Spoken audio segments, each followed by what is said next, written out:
Okay, today I'm going to demonstrate how to cook burnett brown rice porridge.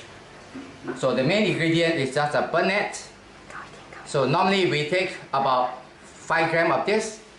So you have to soak this for about 4 hours to become softened. Then prepare, get ready for the porridge cooking. So next I want to introduce, this is a brown rice.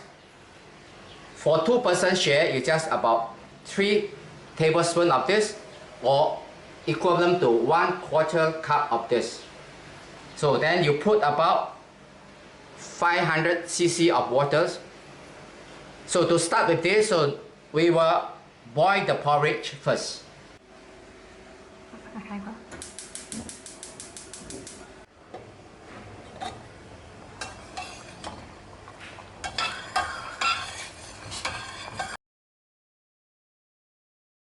Okay, the porridge is almost ready.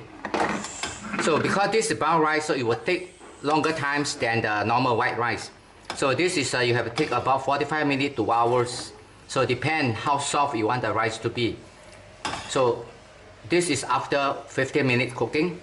So it's a time for me to put in the burnett.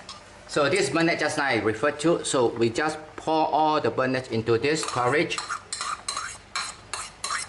And then we turn the fire to the small fire just to cook for another a minute. It cannot be overcooked because the burnett, it will be become dissolved, and then you cannot seal it. Okay, time is up. It's the burnett brown rice porridge is ready to serve. You can see the burnett with a brown rice. And then this is full of protein and full of fibers and full of the nutrients, with full of vitamin B1, B2 and B3 also.